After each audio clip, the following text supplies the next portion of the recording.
Now, Erie's premier podcast. News about music, health, and what's happening. It's Breakfast with Nat the Hat in the 814. Sponsored by Erie Insurance. Well, what is cooking on the show today? You know, I've got a great guest who has great music history about the boys on 16th and Liberty. It is Paul Yocklin Jr. coming in to talk about the memorial dance at Rainbow Gardens next month in honor of his father. And all proceeds will benefit scholarships for students at Mercyhurst Prep High School, a fine institution. And I've been wanting to interview this fine gentleman for quite some time. You know, it's the volunteer resource coordinator, Ken Vibrel from the PA Soldiers and Sailors Home. And, you know, with Veterans Day approaching, I couldn't think of a better guest to have on the show today. Good morning, Ken. How are you? Good morning. I'm good, thank you. Great. You know, I never met a Ken I didn't like, and I probably told you this before because my father's name was Ken. So every Ken I know, it's just an outstanding guy like yourself. We're good company. You certainly are. You know what, Ken? Let's talk about you personally for a few minutes. Like, give me your background. Did you grow up in the 814? Sure, I did not. Originally from Pittsburgh. Okay. So I moved to Erie 9 years ago when I took the position here at the Soldiers and Sailors Home. If you'd have told me I'd still be in Erie 9 years later when I took the position, I'd have said you were crazy, but...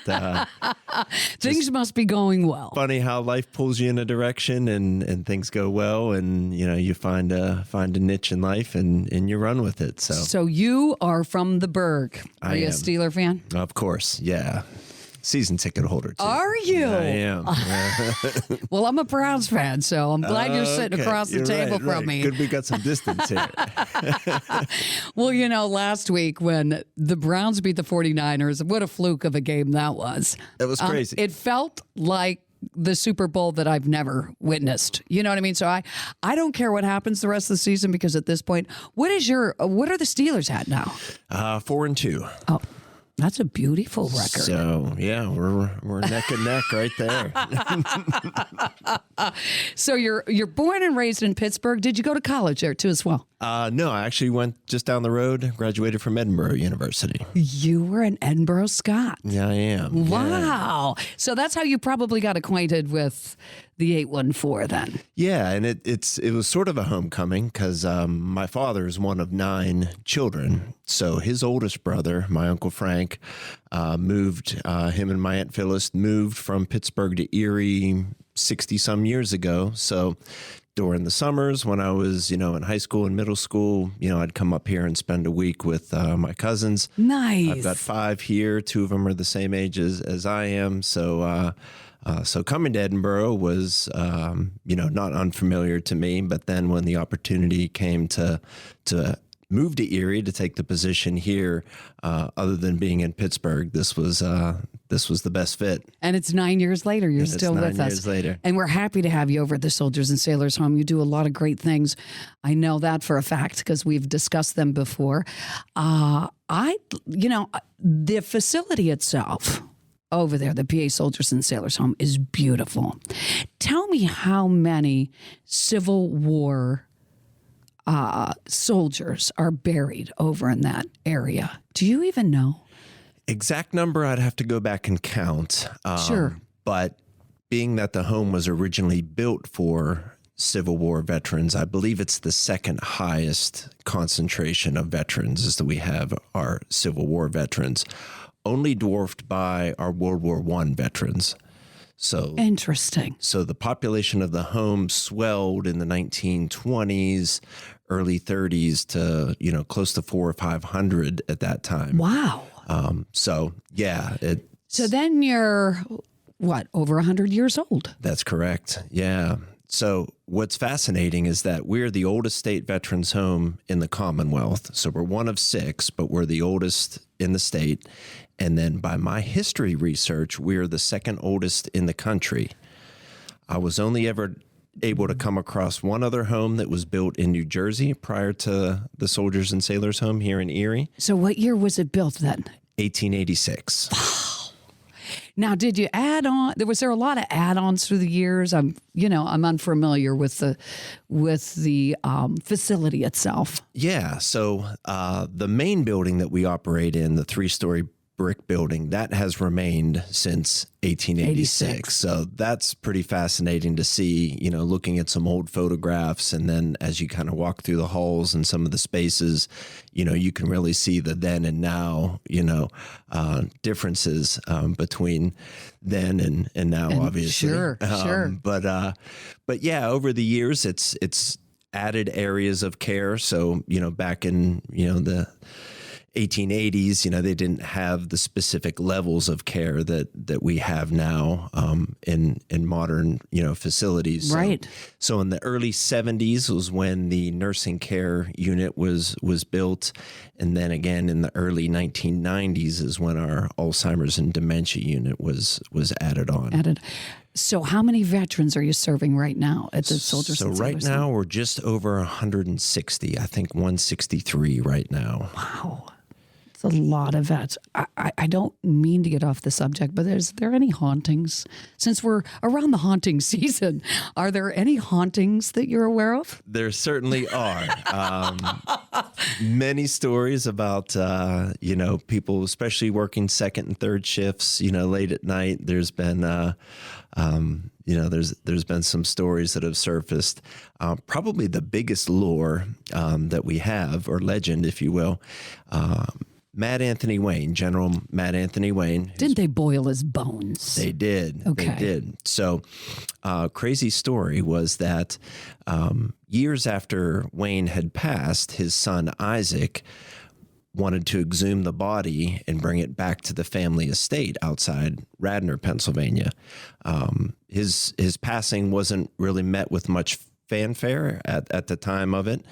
So his son wanted to bring him back to the family estate to have a real proper hero's burial. Right. Wayne was a pretty significant figure and, had a stamp commissioned in his likeness and even considered a run for presidency at one time.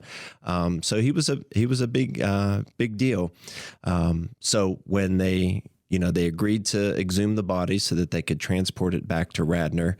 And when they pulled the body up out of the coffin, they described it as too well preserved, almost like a milky chalk-like substance that had encased the bones. Sure. So, hygienically, we're talking horse and carriage era, right? So hygienically, they weren't able to, transport this rotting carcass across, the state. So ironically, to your aforementioned point, they boiled the flesh and tissue off of the remaining bones. The flesh and tissue then went back into the casket, the original casket, along with the doctor's instruments. He wasn't too excited about this assignment, and afterwards wanted no further recollection of it ever again. So he actually put his instruments and tools back in the coffin with the flesh and tissue. That's what's buried with us in the blockhouse behind the I was home. going to say. And his bones were then transported to Radnor for the family estate burial. But legend has it is that Wayne will appear on his horse on New Year's Eve because his birthday is January 1st. So that, Wayne appears on his horse New Year's Eve back on the bluff, Garrison Hill there, and then rides east looking for any displaced bones that went missing during transport. Wow. So, yeah. I might just have to come down New Year's Eve and just hang out for a few hours. I was going to say, I've often thought about throwing a New Year's Eve party back there. That would be great. Inviting Wayne to see if he shows. Well, that's great history on the bluffs of Lake Erie. And there is a lot of great history that I don't think a lot of people are privy of. And what you've got going on over at the PA Soldiers and Sailors Home is very storied. Indeed. In fact, and I'm not even sure a lot of, original Erieites know this as well, but the settlements of the city of Erie itself were established because of the American fort that was built located behind the home as well. So back in the frontier days, to be able to, establish any sort of, residency or outpost was really difficult to do without the safety and security that a fort and fortification would provide. Right. So you can even just see from the proximity of where we are located to Parade Street, which, was the hub of Erie in its original days. And for the longest time that, right there back on Garrison Hill on the bluff behind the home was where the American fort was built, and from which the rest of city of Erie could then grow out from. Well, I got to tell you something. My family of a couple of my sisters have boathouses down at the foot of East Avenue, which is right there by the lighthouse. And so many times, like on Christmas Eve, when we were in our early 20s, we used to take a ride over to the Soldiers and Sailors Home and sing "God Rest Ye Merry Gentlemen." It was like a thing that we did after midnight mass. We would cruise on over there and sing "God Rest Ye Merry Gentlemen." So, yeah, I'm quite aware of all that area, the fort itself, because I enjoy reading up on the history of Erie, and just a great place. So let's talk about some of your programs that you have. You're pretty much into the recreational area too. I hear there's a barber shop. There's a lot of things going on at the home. So we're certainly proud of the quality of life that we're able to offer our veterans, and certainly they deserve it. But, being able to provide the services that we provide, a full, activities calendar of recreation, starting in the morning, going all the way into the evening, 7 days a week, the trips that we're able to offer. Is there bingo? Is there bingo? Always bingo. Yeah. In fact, I joke there are two things that you don't mess with down there. That's a meal time and bingo time.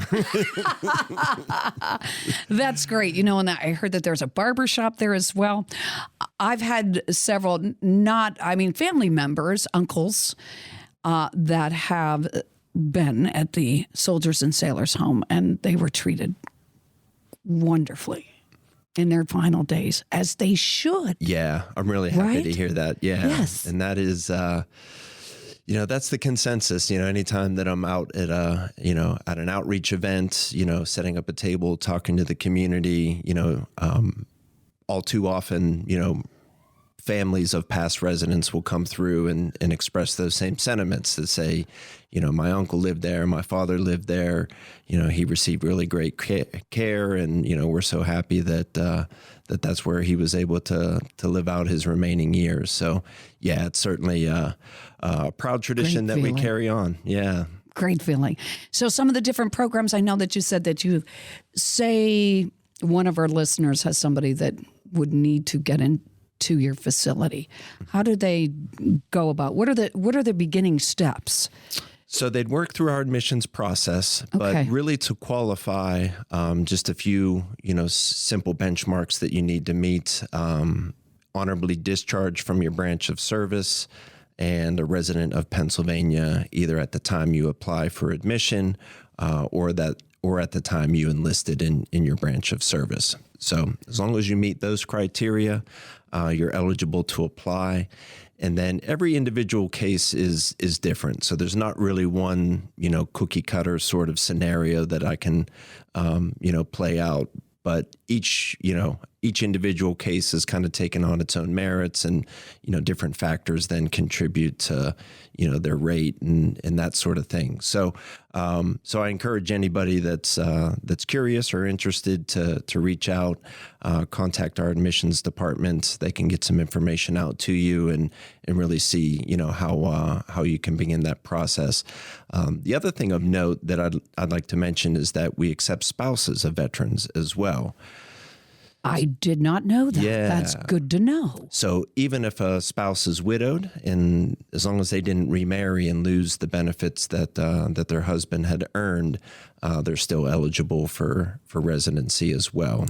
That is really encouraging news. Yeah. So we have, last time I checked, a little over 20 female residents at the home.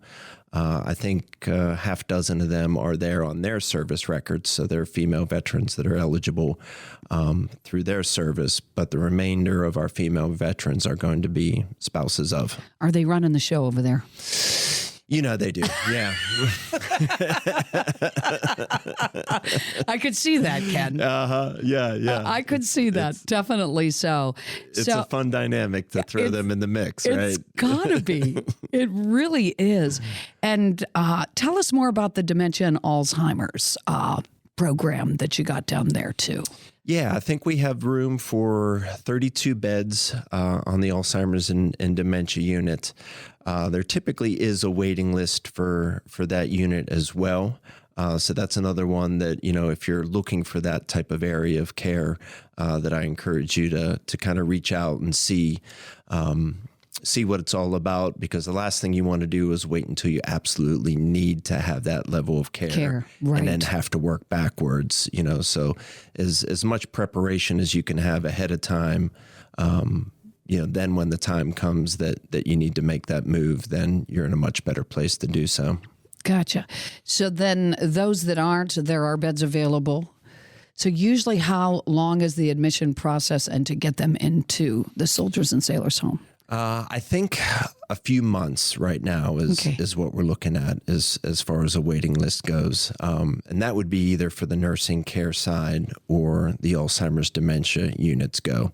Now, our personal care unit, which is the 3-story brick building that we still operate in, I believe there are immediate openings for that level of care. And, residents in that unit typically are a little bit more self-sufficient, Can they come and go? They can. Good. Yeah. So they Great. can kind of come and go as they please. And, if they wanted to head into town here and see a show or grab a cup of coffee or go to a game, they're able to do that. So we really kind of liken it to dorm style living in that unit for our Great. veterans. And this is a great area for them to be in, to go to a ball game or go see a great show, either at the Warner, at the Civic Center. Plenty of church activities too down this way. It's a great place to be located, shall I say? It is, for sure. Lots of opportunities once they're here. Yes, yes. So we talked about recreational activities, and I know that you and I have discussed in the past. You've brought in some great bands. Let's talk about that for a moment. Yeah, that was really exciting. So, a year ago, it was the President's Own United States Marine Corps Band, and it had been 25 years since they had, performed here in Erie. So they were due for. I love that you get them here, that they are due.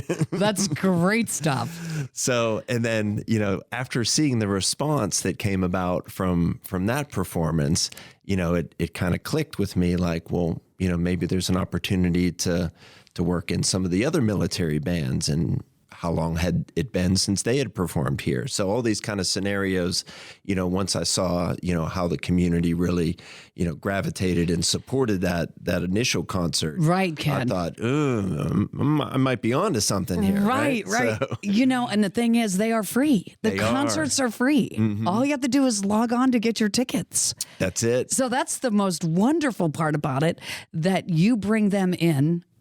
And nobody is charged to go see great music in the absolute greatest facility ever, right? The historical Warner Theater. So we're talking, world-class musicians, studied at some of the highest levels and the, most esteemed, music schools in the country.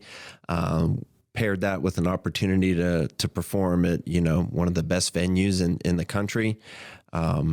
And then what was the second one? I got my tickets, but I wasn't able to attend. Something came up. But the second show that you brought in was... And that was this past June, and that was the U.S. Army Field Band and Soldiers Chorus. And that was a fantastic night as well. Yeah. I bet. Yeah.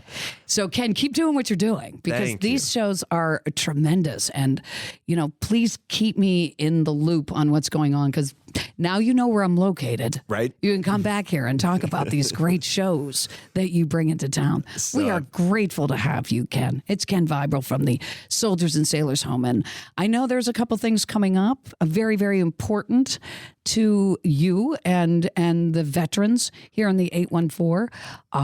There is the Veterans Day ceremony coming up, if you would like to discuss that. Yeah, absolutely. So we're going to do our ceremony the day before Veterans Day this year, just because it falls on a weekend. November 11th is a Saturday this year. So we're going to bump it up a day early, and, for a couple reasons. But, first and foremost, it just allows our veterans then to, get out into the community and partake in some of the events around town as I know well. they do have a parade, don't they? They do, yeah. So kicking off at 11 a.m. At Veterans Memorial Stadium and then marching south to the VA facility. Ah, very nice. Yeah, so we're proud to be participating in that. But being able to recognize and celebrate Veterans Day obviously is significant at a veterans home, and given our length and history, there hasn't been a Veterans Day that's gone by that we haven't been around for. So Ken, do you shuttle them up? we will. Okay, Mm-hmm. great. Yep. So to hear we'll have our bus and load up our veterans and give them an opportunity to take part in the parade and see the community come out and support them as well is always a great thing to showcase. So your ceremony's on Friday. Is that located right at the PA Soldiers and Sailors Home, Ken? It is, yeah. Okay. So that'll be at our chapel, which if no one's ever been to, is such a beautiful space. I'm going to have to take you up on that offer and come see the chapel. I would love that. Yeah, it was recently renovated just before the onset of COVID. The goal was to really bring it back to its original look. So the home or the chapel was originally, original with the home. Over the years, they had added some different storage spaces and covered up some windows and, just made some cosmetic changes within the chapel itself. So when the renovation project came about, one of the goals and a big one was to try to bring it back to its original look. So to remove some of those, facades that were put in place and to uncover some of those windows that had been covered up. And it really has changed the appearance. So even if you're familiar with the chapel, but you haven't been there in a few years, you probably want to check it out. That's exciting. I'm pounding on your door down there. I really do want to see it. It's like stepping back into 1886 when you walk into the chapel again. How many pews, Ken? How many pews do you have in there? Let's see. How many people will it hold, do you think? It'll hold a little over 100. Okay. Not all will probably be in pews, but there's a significant amount of space, towards the back of the chapel. Great. But that was a cool part was, during the renovations, we were able to take the pews out, get them refurbished, and then brought back in. So, they're original to the chapel, and now they have their original look to them as well. Do you have a chaplain there too, Ken? Or how do you? So our religious services typically take place on the nursing care unit. Okay. And that's mainly because that's the population that attends the most. So logistically, it's just a lot easier to keep them in their building and to have them worship there. I get it. But, keeping in line with what the chapel kind of has always been to the home, not only a place of worship, but a ceremonial space, a performance space. So when we have these opportunities coming up like Veterans Day to really bring a crowd and invite the community in to see what it's all about, we're definitely eager to do so. I love it. Yeah. Well, there is also, to remember the fallen, honor those who serve, teach generations the value of freedom. That is the mission of Wreaths Across America. So, learning about the lives and stories of those who saved our country. I mean, this is great stuff. Tell me more about the Wreaths Across America. So this was a program, I'm not sure when it started nationally. It originated in Columbia Falls, Maine. And I started my position in 2014 at the home.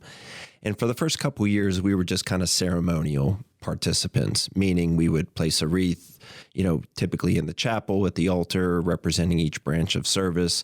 We'd acknowledge what the day was, but there wasn't really any exercises occurring in the cemetery. So after a couple of years into it, I realized, here's an opportunity to really now take it to the next level and do the entire mission of Wreaths Across America, which is to place a wreath on the gravesite of each veteran buried there. So 2016, there was just, maybe a dozen volunteers on a bitter cold morning. Oh, one of those right off the lake. You're right off the lake, Ken. one of those, sky as clear as can be, but temperatures in the teens. And, you're trying to, fasten these wreaths to the markers on the grave sites, and you can barely, feel your fingers. But I knew it was one of those events that if I did it, and I say that we did it, and, we're able to kind of promote that accomplishment to the community, it would be one that Erie would gravitate to. And, keeping in line, they haven't let me down. In each year. We never let you down in the 814.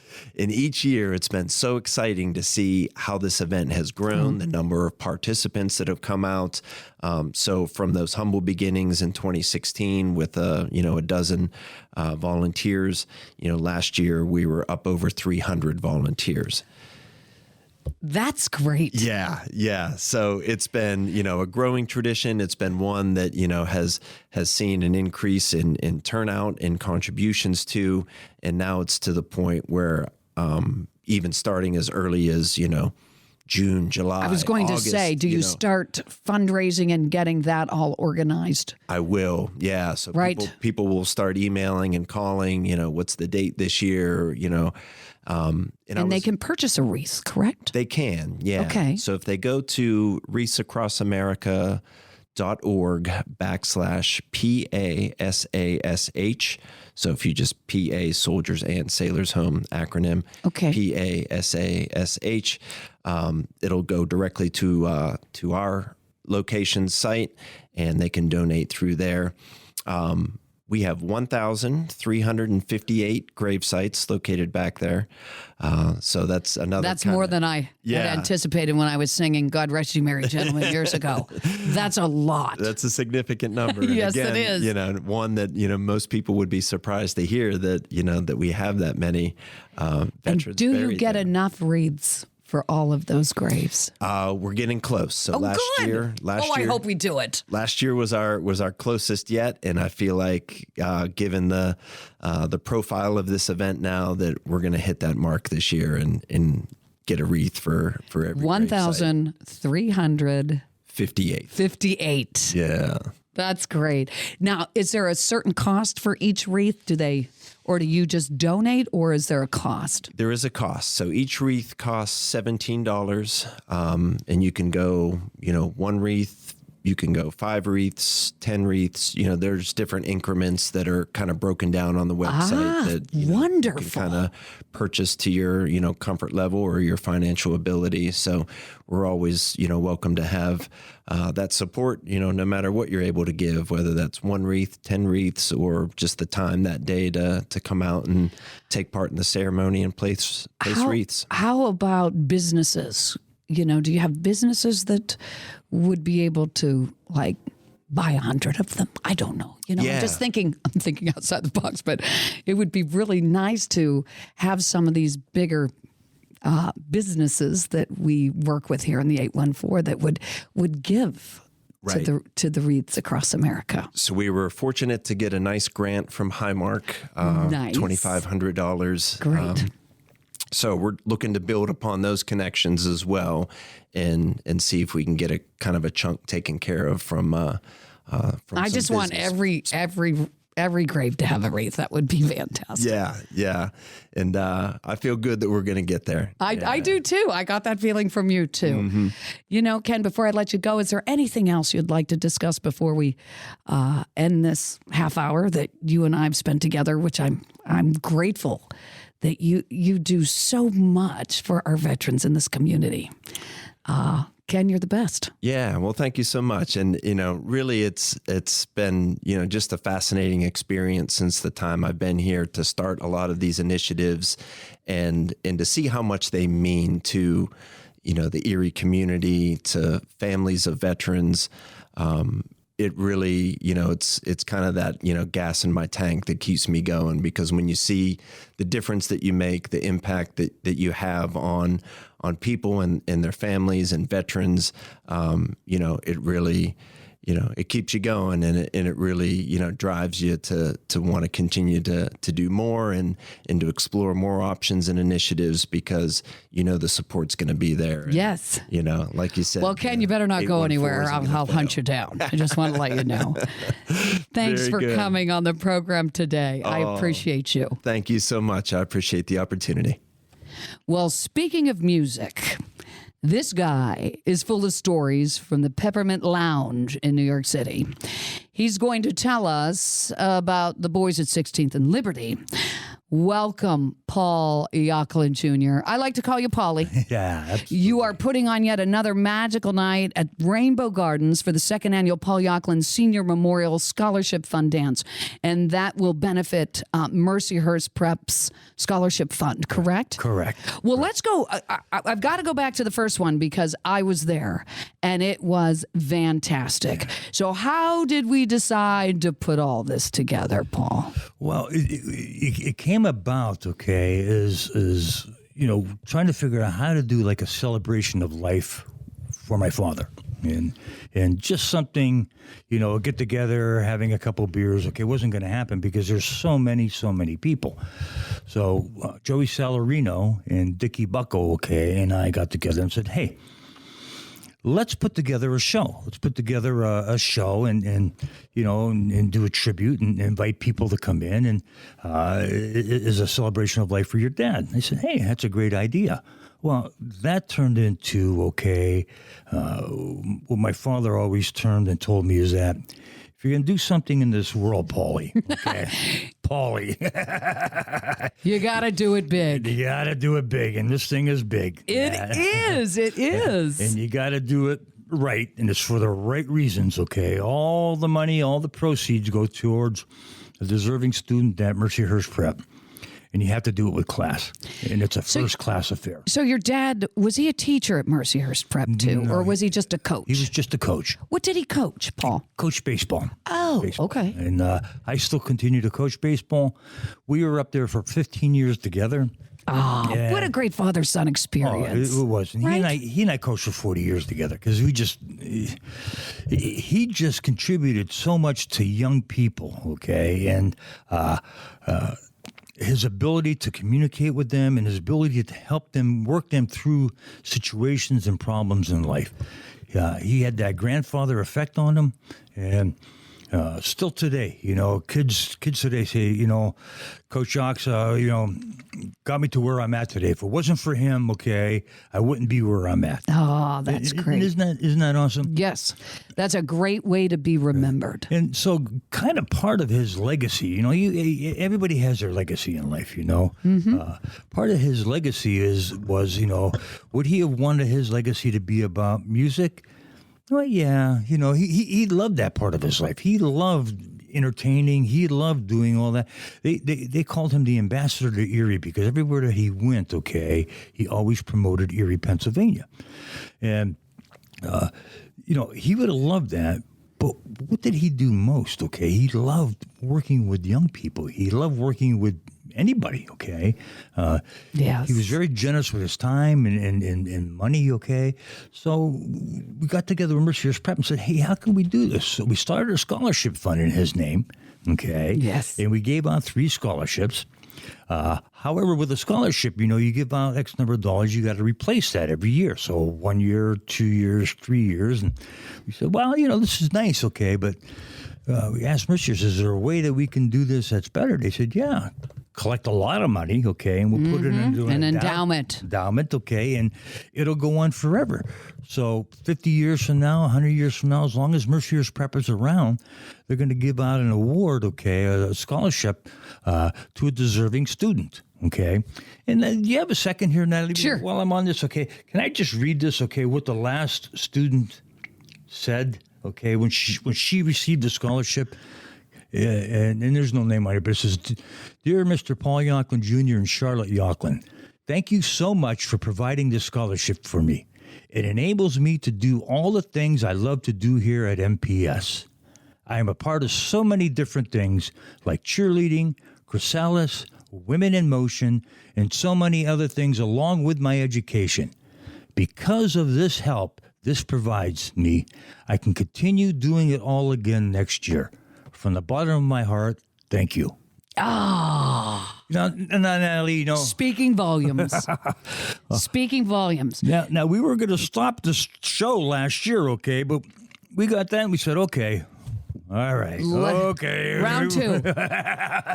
Your dad said you got to go big, Paulie. Absolutely. And it is. Well, let's start out talking about what Dad did in the music business growing up. Right. Like there were the boys at 16th and Liberty. Right. You know what I mean? The boys were playing out. Where were they playing at anyway? They play And were they in Little Italy? Yeah, from Little Italy. Absolutely. They were all little Italian boys, okay? Oh, yeah. One of these days when my father's book comes out, okay, you're going to read the stories before this, okay? Where some of the stuff we can't say on air, but you can read it in a book. Okay. Great. So, But they would do like little clubs. They do Sons of Italy Club, okay? They do the National Club. They do all these clubs. They would sing at different dances around town for Academy, Tech, Vincent, okay? They would sing there.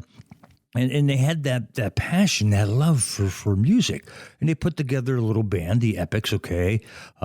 And they were just a great little band from Erie, and they decided to try out for the Oh, Jesus. Help me out here, Natalie. Ted Mack. the Ted Mack Show. There you go. Come on, you're younger than me, too. Not B. Canfield. That's my era. The Ted Mack Amateur Hour. Well, they had one here, okay, and they went down to Pittsburgh, and they won down at Pittsburgh, okay, and then they went to New York City to do the national show. So they get to the national show, and they do their thing, okay, and it's, wow, really nice, really great. They didn't win, but they had heard about this club called the Peppermint Lounge, about 4 or 5 blocks down from when CBS Studios was at. And it's not a very big club, the Peppermint Lounge, okay? I was there when I was young, okay? But it's just a small little club. The tables are about this big that you could put 4 drinks on, okay? Because they packed them in there. This sounds like the Erie Rat Pack. Right. Right? Absolutely. Yeah. Sinatra's in there. Yeah. Sammy Davis Jr.'s in there, But anyways, they go in there and they see this high energy show, My father's just a young man at the time, him and Vinny and Larry, and they see this high Joey D and the Starlighters and the Peppermint Twist Dancers. They're like, wow. The Peppermint Twist Dancers. I didn't even know they had them too. So they see this and they say, we can do this, okay? We can come back to Erie and put together a show like this. So they came back to Erie and the Epics got together and they started doing the thing. And they decided that their goal was to go play in the Peppermint Lounge. Okay, well, my goal was to be a Major League Baseball player, okay? You know how close I got to being that, Not too close, okay? But anyways, so they recorded a record, okay, over at Hammy Records on 8th Street, okay? Was it West 8th? West 8th Street. Yeah. Yeah, West Okay. 8th Street. And Ray Tubbs became their manager. And Ray could talk and sell. Ray was the man. Yeah, he was.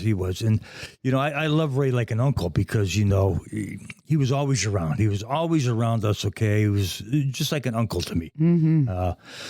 But anyways, they record this record, okay? Now, they got this nice record, okay? It's called Twist and Shout by the Epics. And they said, okay, we don't have any money to go to New York City. This could be a little problem, okay? Yeah, got to get there. So what they ended up doing, every dance that they did, they had some copies. They had records made, and they sold the records at these dances. And they accumulated enough money that they could rent a car and drive to New York City, okay, to get to meet the, I don't know how Ray did it, okay, but they got the bosses, okay, the crooked-nosed bosses, okay, from the Peppermint Lounge. Yeah. So they're sitting there, my father and Ray, and they play the record, and they're talking. So these guys, yeah. And they said, well, we got 2 weeks here, okay? We got... Probably around the holidays. Right. Yeah, I got it. But anyways, you guys can come in for 2 weeks, okay? So they went there, and after the second night, okay, they said, hey, we're going to make some changes here. We want you to stay. Well, they were there. So they were the house band. They were the house band there for 3 years. At the Peppermint Lounge. Right. Lovely. So they would do a show.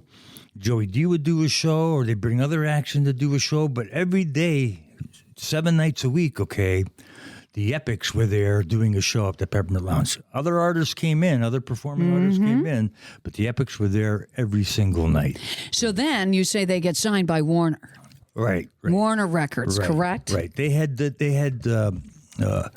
recorded some other songs, okay, on other records, okay, and by the way, we're going to sell that CD at the show this year, okay. Great. And it's some great '60s, early '60s music. Where's Matty? Matt the Hat, or not Matt the Hat? Matty Pickles. Yes. He'd love this. Maddie's on there. Yeah, he would love that. Okay? Oh, yes, he would. But anyways, they did something, and Warner Brothers signed them to a contract, to a record deal, and they said, we could sign you, but we have to make a change. And, obviously they're saying, yeah, whatever change you want to make, sure. we'll go right along with that. So they said, well, we have to change your name because the Epics is a competing record label. I remember the Epic label. Right. And so they said, okay, you come up with 25 names, we'll come up with 25 names, okay, and we'll see what we can, come together as a compromise. So they go down the list. All of a sudden at the bottom was the Younger Brothers. And the Younger Brothers was actually cowboys, okay? So they were on... Gangsters. Wait a minute. The Younger Brothers were on both lists. Oh, on both lists, yes. So that's what they decided. Right, that's what they decided. They said, perfect. It's a perfect name. So they became the Younger Brothers.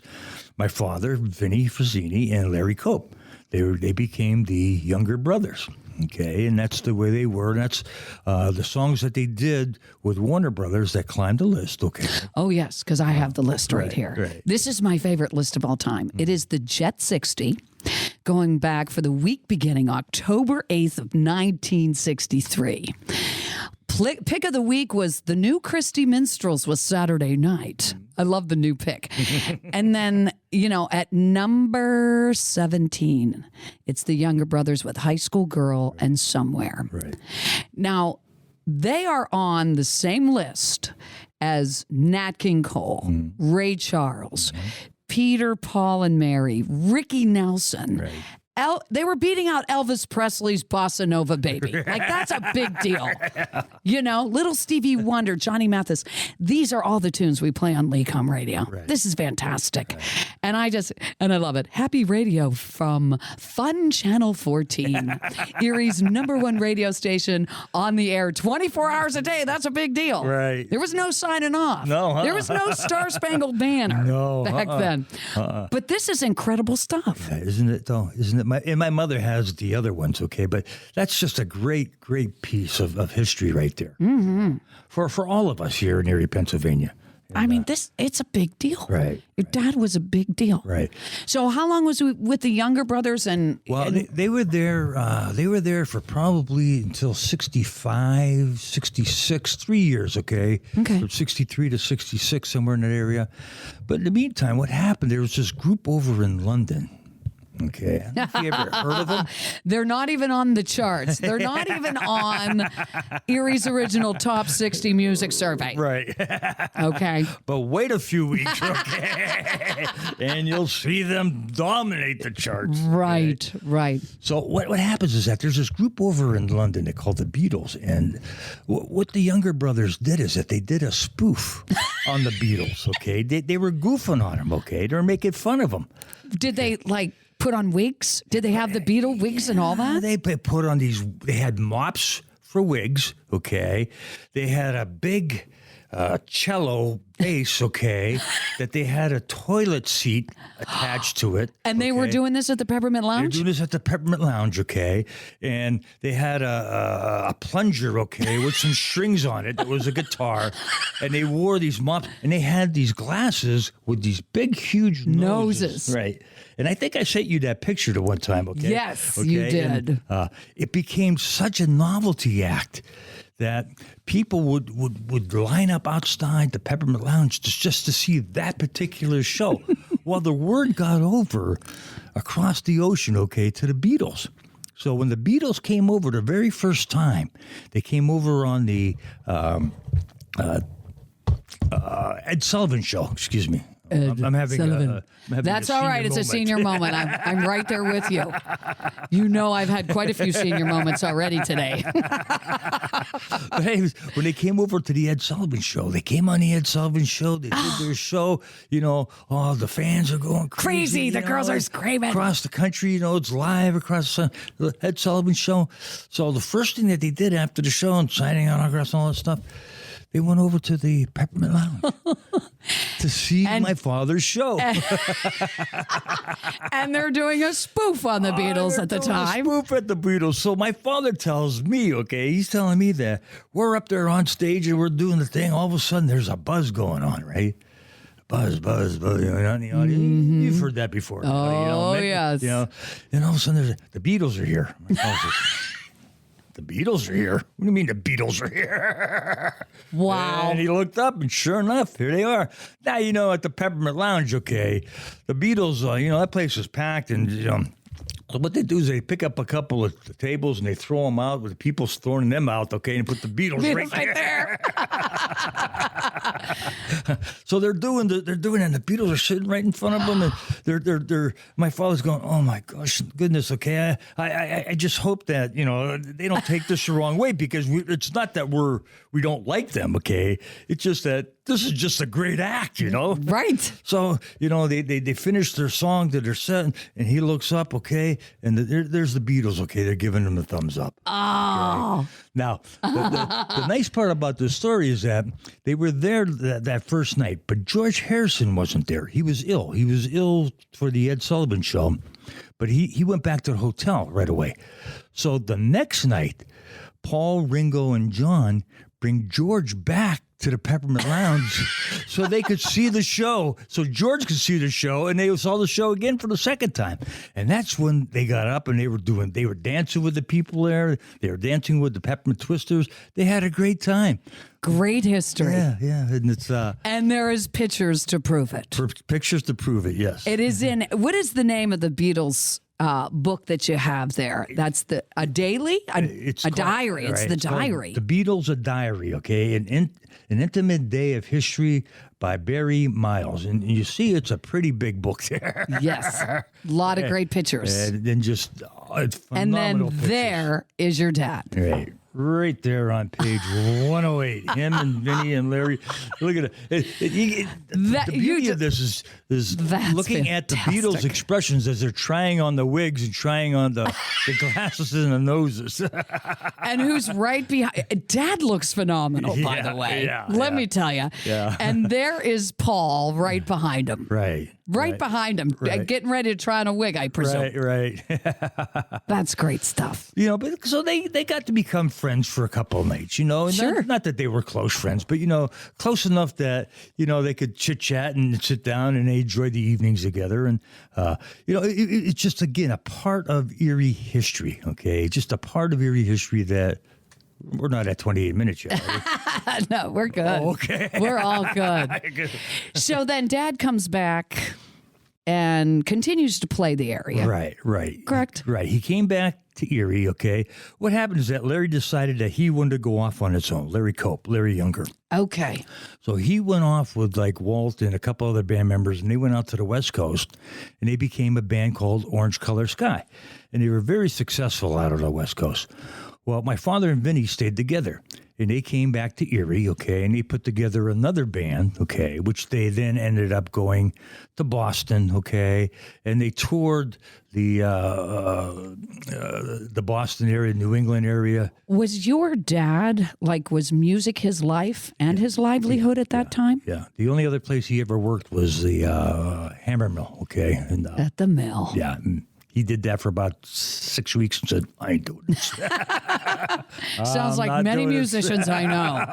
I can't do this. Now, this is not my gig. He never made a fortune, okay? But my mother always let him pursue his dreams and his love for music. Is Mom still alive? Mom is still alive. How She'll old be is there. Mom now? Mom is 85 and she's kicking strong, boy. I tell you, she's just something. She's got a memory.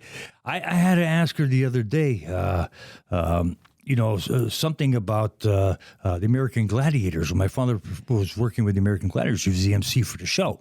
And I had to ask her the other day, what year was that? She popped up, June something, 1995 is when he went down to Orlando. Okay. Good job, Mom. That's great. So Mom is still here. Right. And all his, he just loved his children and his grandchildren. How many were in the family? There's my sister and I, okay? Okay. And, then we do the grandchildren and the great-grandchildren. I think they got like 12 great-grandchildren. And, So did any of you pursue music at all? well, here's another great story, okay? You have lots of great stories. I love listening to everyone. Now, my sister Patty has a beautiful voice, okay? She has a beautiful voice, but she was tied up being a mom and that. So my father said to me, why don't you come over? I'll give you some singing lessons, kind of like you and your son, okay? Mm-hmm. You guys play together. It's fun, to go out and perform together with your son, okay? And your husband, okay? Mm-hmm. And it's like, okay, so I went over there and he gave me all these voice lessons. And so after 2 weeks, I said to him, Dad, how am I doing? This is fun. He said, don't give up your day job. So I got the hint, okay? So I got to tell you, Natalie, okay? Oh, Paul, that is awesome. Don't give up your day job. That never stopped him, though. He would pull me up in front of audiences, okay? That's a great, right on your phone. What a lovely picture of the two of you. So he gets me up on stage with him, okay? And this particular time, okay, I always used to tell the guys, make sure I have a dead mic, okay? Because I want to sing, but I don't want... So this time here, there wasn't a dead mic. So I'm up there, I'm singing with him. All of a sudden, he's got his sunglasses on. He turns and looks at me like, what are you doing? Sorry, Dad.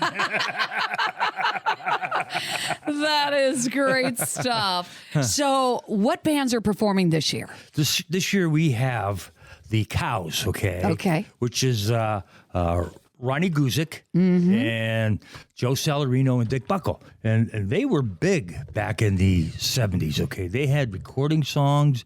They Yes, they traveled did. all around the country, okay, doing shows and events. They're tremendous. They're three-piece, okay? But they're tremendous. They are super, super good. And then we have a group called Dave McMillan and Life. McMillan and Life, okay? And life. And life. Not wife. Not wife, life. And it was what I just listened to a podcast, okay, with Dave and Chip Snell, okay, on his podcast, okay, and the music and the history for Dave McMillan is phenomenal. What they did and where they went, okay. They were huge in this town back in the 70s, okay. They were huge. They played 6 nights a week, okay, 7 nights a week as performers here in the area here. And Dave's originally from Meadville, but one of his band members, okay, ended up when they broke up in the 70s, ended up going with the Letterman and singing with the Letterman, okay, and again from Erie, Pennsylvania, okay, off to singing Stardom, with the Letterman. So Dave McMillan and Life are coming, and they're a 10-piece band, okay, with the horns and everything. Then the next group is Timmy Tyson and Wave. Okay, from last year. Tim's back from last year, okay? They were awesome. Yeah, they were. And what a high energy show, dance music, okay? And Tim just puts it all out there, okay?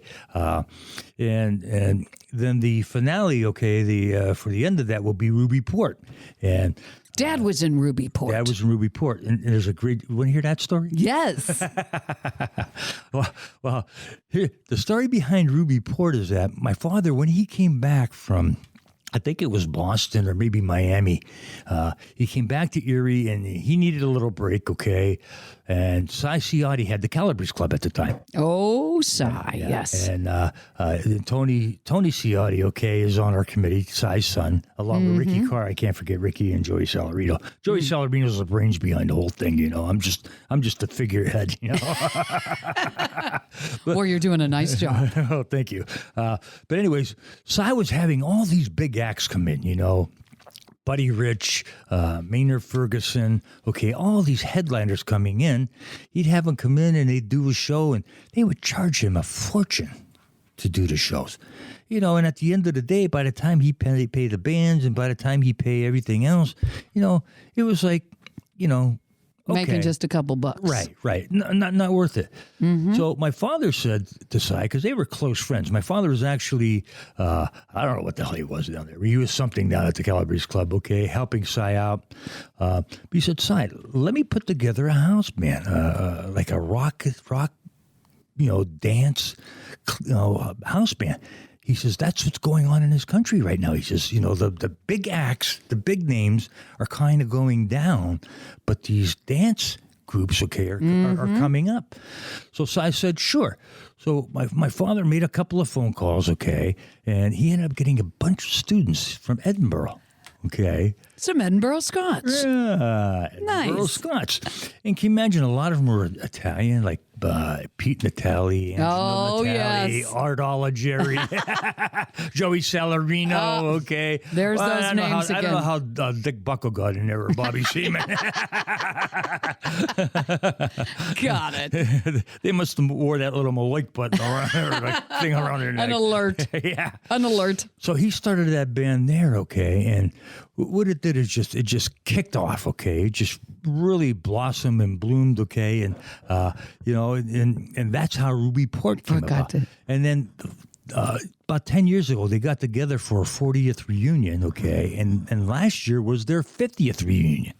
So I know last year was 50 years. Right, 50 years for them. And you know what? There's some great video that you play too. Right. Like there's really good stuff going on. Yeah. And you know, and I got to give a shout out, Mike Ruzzi, our very own Lou Baxter. They'll be emceeing the show. Oh, yeah. It's going to be great. How about tickets? What do we got left? And talk to me. Yeah, we have a few left, okay. I've got some tables and chairs and seats that I've kind of held back, okay. We're less than 100 now. Okay.